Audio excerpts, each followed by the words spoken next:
All right, podcasters, welcome to another episode of the Thriving Dog Podcast. I'm your host, Tim Berthold, and today on the show, we're lucky to have holistic veterinarian Dr. Jessica Fusch. Dr. Fusch is a holistic veterinarian and founder of Key Veterinary Center in St. Augustine, Florida. Her frustration with modern medicine inspired her to start her own practice, which focuses on pet health from a holistic, proactive approach. They provide mobile preventive and therapy services in the surrounding areas of St. Augustine. And you can learn all about Dr. Jessica at keyvetcare.com and also on Instagram at Key Veterinary Care. And lastly, you can subscribe to her pet food cooking channel at YouTube called Farmers Market Fido. Dr. Jessica, thanks so much for being here. Hi, thank you for having me. So why don't you take a second to fill in anything I might have missed there, and we'll get right into things. I think you pretty much covered it professionally. I'm a graduate of University of Florida, go Gators, and I'm a mother of 3 sons, of course, of dog mom and cat mom. So that's my life. All right. And for those watching this episode on YouTube, you are in your car at the moment. We are right in the midst of the coronavirus pandemic. So tell us a little bit more about why that setting. Well, I wanted to have a quiet space, and with toddlers, that is difficult to do at home, where you're going to be able to have guaranteed internet, because my closet isn't very good for that. And this is prettier than my closet, I promise, especially right now. So it works. It works. My car, I'm a mobile vet, so my car is my office all the time. I'm kind of used to that, and it feels natural. It even has a plug because I have a minivan. So it's excellent. Awesome. So you're all set up. We're adapting and overcoming in these times. So on that topic, it's almost a perfect segue into an area that you're very passionate about, which is and something that you notice so much with your pet patients and the parents of those pet patients, which is the idea and the concept that pets and dogs, of course, can take on the illness or the stress of their owners. And it seems like one of those things that a lot of people may kind of, well, I can kind of see that, or maybe not, but you've got, actual stories. So, is there one that you can kind of walk us through or paint the picture, or maybe, the first time that you notice this, and maybe weave that in with, especially in these times with coronavirus and all the stress that folks are under as well? Absolutely. So animals pick up our fear. They can actually smell fear, dogs in particular. Cats too, they tend to be a little bit more independent and maybe not as affected, but they are affected by people's energy for sure. But they don't always take it on in the same way that dogs do. Dogs can absolutely smell fear. There was a study, I believe, I can't remember, Cornell, I believe, did the study where they actually showed people a scary movie, and then they brought dogs around. And they brought those same dogs around before and after the scary movie. And they found that the dogs exhibited behaviors of fear whenever people had just watched a scary movie, because the cortisol levels are elevated. This is just science. This is just all of your stress hormones are elevated, and the dogs are going to smell that and feel that. Now, that's not to say that you need to feel guilty about your dogs picking up on your stress levels. Dogs also help to lower cortisol levels for people.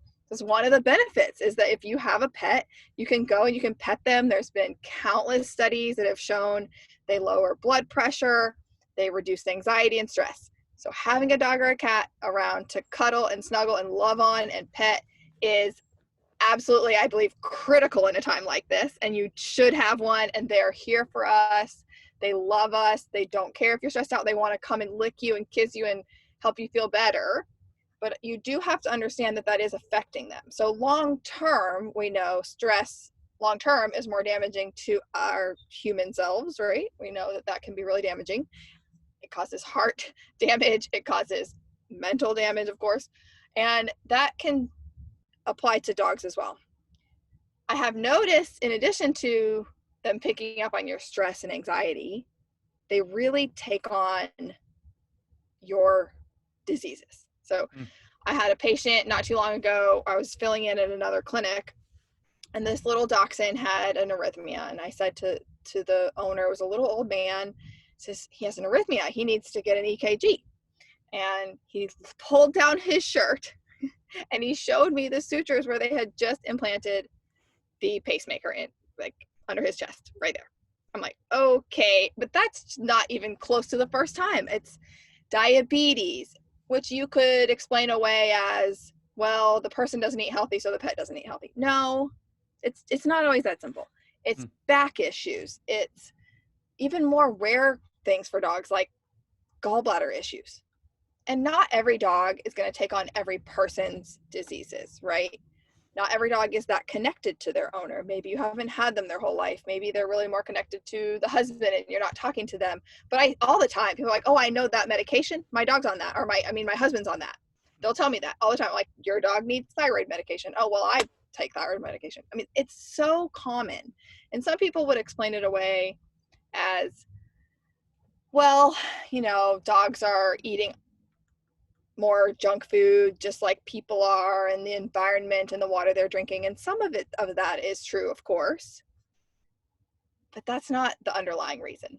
My theory and what I've observed and what I have learned from my study of acupuncture, is that we are energetically connected, and that's a good thing. I believe that our dogs especially are here to teach us where we can improve ourselves in so many ways. And right now, the stress is the more applicable time, right? It's coronavirus, quarantine, we're all extra out of sorts because of that. And so I want to urge people to really be conscious of it and be aware and do some things for yourself to bring down your stress levels, like meditation and going for a walk if you're able to do that. Taking a deep breath, even just one conscious deep breath, can help lower your cortisol levels. And that will benefit your dog as well. I always say that the health travels up and down the leash. It goes both ways, for sure. Do you have any questions about that? Is it super woo-woo and weird? I know it sounds like it is, but I'm telling you, they're sentinel species. They are. Just like the canary in the coal mine. Yeah, well, it's not weird to me, but I think there might certainly be listeners out there who there might be some who just completely dismiss it, but I think there are probably others that just, well, what's the proof? Where's the evidence? Show me the money, kind of thing out there. And of course, stories can be valuable with that. But you mentioned the Cornell story, of course, so that's super interesting. Are there any other, stories from your vet practice that come to mind where there's like that analogous thing that, are really ones that you could really paint a picture of, like the arrhythmia one and the pacemaker? That was great. Yeah, that was the freshest one in my mind. That's just so spot on, because arrhythmias are not that common. They're not uncommon, but they're not that common. Diabetes is pretty common both in dogs and in humans, especially if they are overweight, that sort of thing. But one of the main things are mental health issues, right, in general, which is a little touchy of a subject. But I've gotten to the point where I'm pretty honest with my clients, and just this week, there's a client who adopted a couple of kittens, and she's an older lady. She's pretty high strung. They are feral kittens, and she just can't even do anything with them, because whereas I would just continually handle them, she is just so anxious about stressing them out that her anxiety is stressing them out and that she can't even get near them. And I kind of just worked on the cat in the bathroom, and it sat there and let me do everything I needed to do to it without any problems. Now, because it is pretty feral, when you're come into the house, if it's not contained, it will run away. but she admitted it. She knows. She is literally just shaking. You know, little older ladies like that, right? She's just like on her last nerve. And you can just see it. And she even knows it. She is making those cats more anxious. So that happens all the time. I notice the personality is very similar. And I don't believe that it's because a person is going to adopt a pet that is similar to their personality. That's why they talk about you end up looking like your pet, right? The dogs end up looking like the person, or the person ends up looking like the dog. I'm not sure which way it goes, honestly, but the taller, leaner people tend to have thinner dogs. The more high-strung people tend to have more high-strung animals. It's very, very common that this happens. The reverse is true. People who are overweight, and it's not always, of course, but people who are more relaxed and laid back tend to have more relaxed and laid back dogs. So sometimes I will actually say to clients, they're like this because you're like this.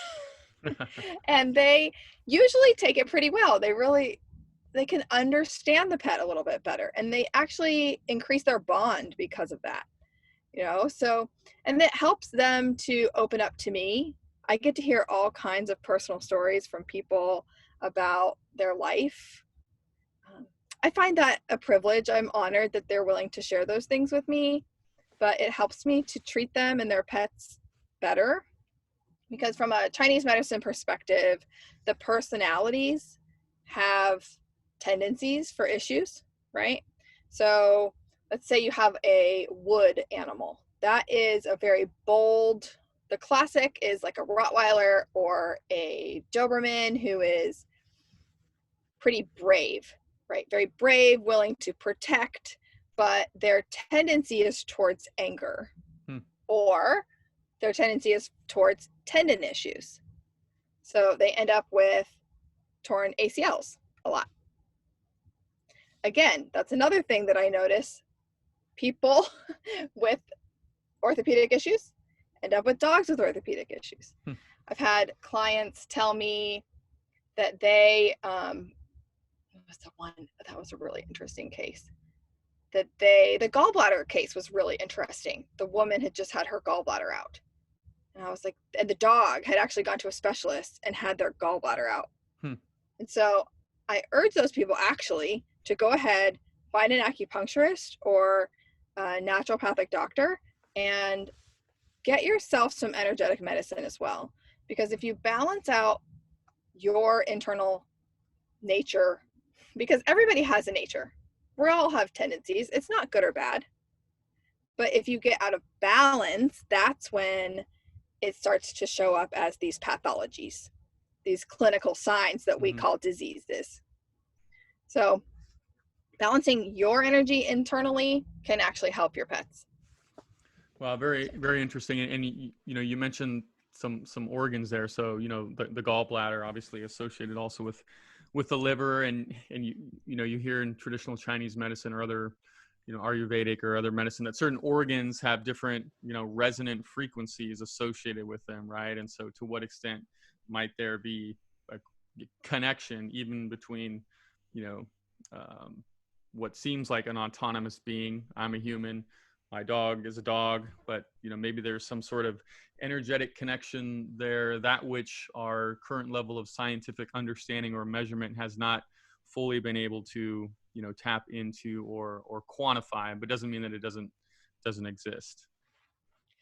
Absolutely, there definitely is. There's another example that some people consider this kind of woo-woo, but a lot of acupuncturists, veterinary acupuncturists, will use their own pulse to feel the pulse changes in the animal, especially with horses, because there's not a very good place. So in a dog, we can take pulses in the femoral artery and the back legs.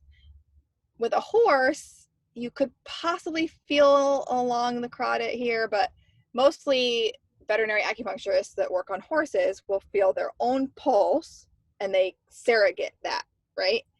And that is not woo-woo crazy stuff. That's just like putting an EKG on.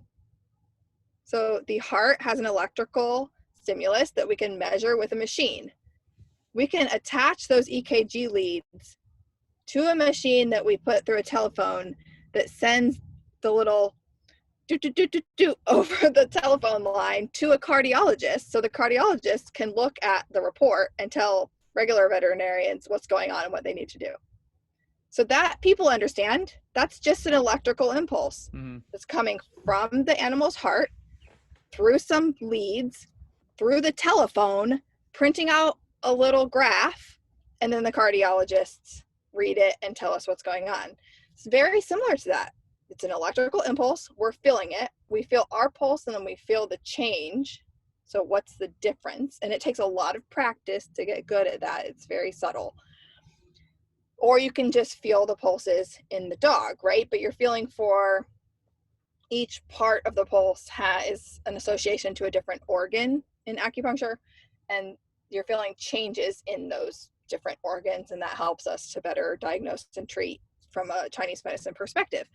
But that connection that where you can actually change your own pulse by touching the pet is just a very black and white scientific explanation or example of energy changing from being around a pet. And when you sleep with this pet in your bed and you're connected to them in the way that we are to our dogs, our energy is passing back and forth all the time. It's that simple to me, really. Got it. So, in that case of a veterinarian taking the pulse of a horse by taking their own pulse, basically what you're saying is, it's similar to, a heart meter or an EKG. It's just lower resolution or different resolution, right? As opposed, it doesn't have, the digital electrons that are showing up on a screen, which, is perfectly mapping with it. But someone who is tuned in with it and who has practiced it can pick up on, the subtle nature or the subtle changes and maybe draw some conclusions from that. Absolutely. Yep. Now, you're a mobile vet, right? Yeah. Which means that you go and do house calls. Yep. So you have a pretty interesting perspective in that you get a whole other series of data points that a vet who has an office who is just getting their patients coming to them would not have, in that you get to go into the home and see the environment and everything. Tell us about that. I do love that. I can see the litter boxes. I can walk outside and, unless they pick it up, I guess, I can always get a fecal sample. I can see what bed or the floor, where does the pet prefer to lay. I can see the interactions between the different pets in the home. I get to see the bowls that they're eating out of. I wish that it could always mean that I got to see the food that they're feeding, but I can't tell you how many people actually just immediately pour the bag into the plastic container and throw it away and don't remember what they're feeding. That is shocking to me, that people still have no idea what the dog food is. Not everyone, but a lot of people have no idea. Of course, I advocate for a home cooked diet or raw or a combination of all of the above. We have a local pet food company that's fresh made kibble that's at least it doesn't have preservatives in it. I think those are available in a lot of areas now. So as fresh and whole as possible is really my suggestion. And I know that it's hard to change your old habits, and it's hard to have to cook necessarily for your dog if you're not used to it. But if you don't cook for yourself and you don't cook for your dog, you need to start basically, or raw. I know that you are a big fan of you doing raw food, right? Well, we've had a lot of guests. Teach raw. We've had a lot of guests on the show. I'm no food expert, dog nutrition expert myself. I like to just get lots of people's different perspectives and kind of understand, what principle underlies, that, position, and, let people decide for themselves. So I certainly can, the benefits of raw, if done right, resonate with me, and as do the benefits of home cooked, if done right, resonate with me. I do tend to be a little bit more skeptical of kibbles, just coming from the natural products industry and knowing a little bit about the food and ingredient supply chain, and so even ones that tout themselves as being healthy, etc. It's just like, I mean, is there such a thing as a healthy can of Coca-Cola if it's soda? And I mean, Well, your Zevia is a hands are little better. tied with certain But yeah, things, yeah, right? I mean, maybe there are better yep, kibbles out there, but they're largely going to have high amounts of carbohydrates. So right, sure. I'd say I'm dog nutrition agnostic, but I do have some opinions. Yeah. For years and years and years, I said to people, at least pick a good quality kibble. And now I realize that's a complete oxymoron. There's no such thing as a good quality kibble. Not really. Um, in order to make it a kibble, like you just said, it has to be at least 40% carbohydrate. And in the what is it? Remind me. The food guidelines. AFCO guidelines. In the AFCO guidelines, there's actually no recommended percentage of carbohydrates. Yeah, it's there's not a minimum even protein, minimum fat. Yeah, it's not on there because they don't need it. Yeah, it's not a requirement to be on the label. Yeah, I've worked through Right. that exercise so many times with people, how to back into the number by just subtracting all the fat, the protein, the moisture from 100%, and you get a sense for it. So yeah.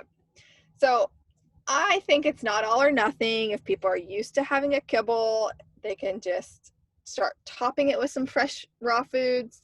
And definitely raw is not just feeding them some ground beef or just some chicken breast, right? So you have to get more creative than that. You have to do your own research. You definitely need the bone in there.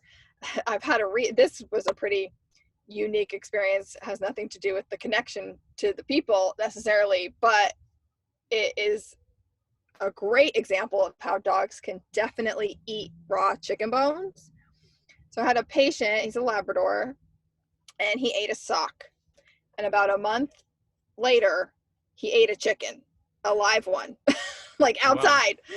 He went outside, he grabbed the chicken, he swallowed it from beak to toes. And she calls me freaking out because he swallowed the whole chicken. And I was a little bit concerned because he had recently had a foreign body surgery. So he was still healing inside. Totally fine, 100% totally fine. So sock is a no-go, wouldn't pass through his intestines. He had to have surgery. But an entire whole chicken, feathers and beak and everything, totally fine, even a month later. Wow. Yep. Pretty aggressive. Yeah, so poor chicken. I mean, it's okay. So coming, I'm really interested in that, this whole idea of like, can you make your dog sick, basically, and the environment being such a critical factor to that. And so when you walk into a pet parent's home, let's say it's the first time you've been to that home, their first a new patient, can you walk around and or immediately get a sense based on the cleanliness or the layout or the furniture type or the colors, like what type of patient you're dealing with, and maybe even what type of issues you might actually come across in their dog just from that initial environment? Sometimes I can. Some things are really obvious, like if they're using a lot of air fresheners, especially if you have cats, there's going to be respiratory issues. If they have a giant thing of milk bones, they're going to be obese and they're going to have major problems connected to obesity and being overweight. Milk bones just make dogs fat. I'm sorry, they do. I've never seen a dog that eats lots of milk bones that is not fat. And that causes its own kind of problems because adipose tissue releases all kinds of inflammatory cytokines and cancer producing cytokines in the body. So you can't detox as well if you have a lot of excess adipose tissue, and the same is for a dog or a cat for that matter. So anybody who has excess weight and is not getting enough exercise, let's say maybe the people just aren't physically capable of getting that dog exercise, unfortunately they're going to have orthopedic issues. That's very common as well. Those are some of the more obvious things. I don't know about the colors necessarily. That's a really unique question, and I'm going to have to look at that because I know there definitely are connections between energy and color. And the people who have pets who are fed a whole cooked diet and who get a lot of exercise, either a whole food diet or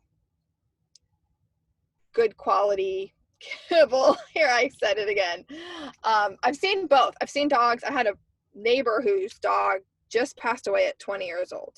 Wow. And he did feed dog food, but he is an Ironman himself. Like he's done several Ironman competitions, lots of triathlons. He does triathlons with my husband now. His dog constantly got walks, long walks. He was a basset hound, but he did lots of walking with his dogs. He's retired from UPS. So that, in his case, I believe is 100% related to the fact that the owner is healthy, the dog gets lots of exercise, and lots of love and attention from the owner. That was the other thing that's really critical, is that that dog got attention all the time. It was not left home all day, and I don't want to make people feel guilty about leaving their dog home because I do it myself. But the benefit for that dog was that he got to be with his owner a lot and with 2 other dogs. So he got a lot of exercise. So despite eating maybe not the best food for 20 years, he lived to 20 without really any issues except teeth issues, which just shows you that kibble doesn't do anything for teeth. Yeah, I remember milk bones, great for teeth. That's why we gave him to Sonny, and Sonny was he was already getting enough carbs from that big old green bag of Purina dog chow, but milk bones as well. So let's say that have maybe another five minutes or so here. So let's say that a pet parent out there, they know that they're feeling a little more anxious these days, a little more stressed. Maybe they're worried about their job, or they're just worried about the economy, or they're worried about not getting enough toilet paper to last them through a week, whatever it happens to be. What are some things that they can do at home to maybe lower their own stress level, such that they don't transmit that stress onto their dog, and or a way to get the stress out of both mammals at the same time? Absolutely. Going for a walk would be my number one suggestion, because that's good for both of you. It's good for exercise. It clears your mind. It gets fresh air into your lungs, which is very, very important. You can also use ashwagandha, which is an adrenal gland balancing herb. It's an adaptogen, and that is healthy for pets as well as, is it in that? That's awesome. Oh, keep going. Yes. Yeah. Yep. So it's healthy for pets as well as for people. And it's one of those herbs that's incredibly safe, because if you need a little bit more energy or a little bit more cortisol from your adrenal glands, it will help to boost it. And if you have too much because you're super anxious right now and you don't know if you're going to get paid, or if you're going to get the stimulus check or not, and did you do it right, and we get all of that, it'll help you to lower that. And it does the same for dogs. Dogs have a lot of adrenal issues. Lots of dogs get Cushing's disease. Lots of dogs get Addison's disease. That's a little less common, but Cushing's disease is so common these days. And I believe that is a pullover from people, honestly. I think that the dogs that get Cushing's disease have people that have issues with their adrenal glands, which almost every single person does right now. I mean, in general, humans do. We're just overly stressed, there's too much input, there's too much being busy. So make sure you're getting enough sleep. Make sure that you are getting a walk every day, or a few walks if you can, and talk to your pet too. I mean, they're here for you.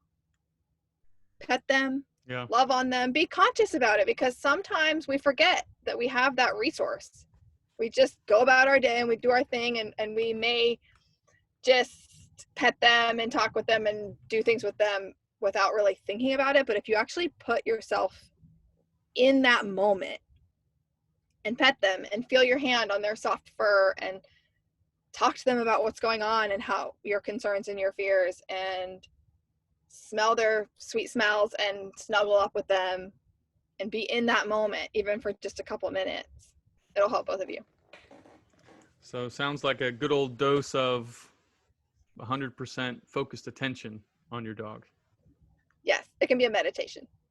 Well, you did It's mention good for both of you. ashwagandha, so that's like a natural advertisement for me to talk about Sunny's Forever Golden, which is named after the golden retriever I grew up with. And so ashwagandha is one of the ingredients that we have on there. And like all the ingredients in it, it's, you know, the top shelf Olympic athlete grade ingredients. So our ashwagandha comes from sensoril and has the 10% with analytes, which are the, you know, beneficial compounds you mentioned that are kind of like it's like an herbal massage for the whole body inside. It's kind of how I described it.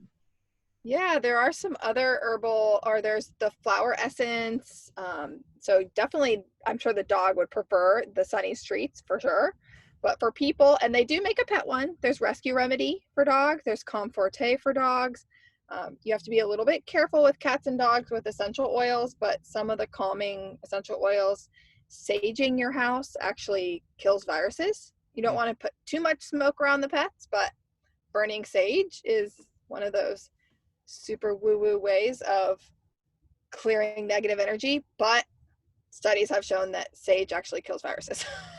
And that's why they do it in Catholic churches.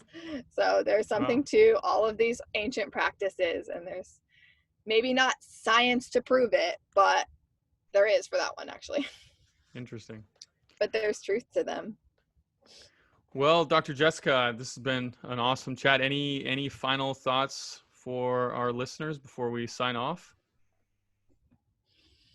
If you're bored and you're at home and you're able to get fresh vegetables, I will give Tim a link that he can provide for a free recipe that you can just use on top of any dog food, whether it's home cooked, raw, or kibble, that will provide antioxidants. And it's basically a cancer fighting, energy boosting veggie mix that you make in your food processor or blender. So excellent. If anybody's interested in that, I'll provide that link as a freebie. It's a downloadable PDF. Very cool. So we'll get the exact recipe from you. Any preview on like what a handful of those ingredients are, just so folks can make sure they have them on hand? Yes, it's going to have some kale, some garlic, beets, which makes it super pretty. It has purple cabbage, asparagus, celery, apple, blueberries. Let's see if I can remember all of it. That's pretty. It's getting pretty close. There's a couple other things in there, and then it describes it's basically 1 teaspoon per 10 pounds. Okay. And that way you're making sure that you're not getting too much garlic. And are those all cooked or is it raw? Nope, raw. It's all raw, just put together in the food processor, and then it turns into kind of a paste, and I mix that in with the food. Okay. After it's cooked, or on top of raw, or just in with kibble or canned food. Okay. Well, we'll put make sure that gets in the show notes for our listeners. Awesome. This has been fun. Thank you. All right. Thanks so much, Dr. Jessica. Dr. Jessica Fusch with Key Veterinary Care. You can learn all about her at keyvetcare.com and on Instagram at Key Veterinary Care. Thanks so much, Dr. Jessica. Have a good night. You too.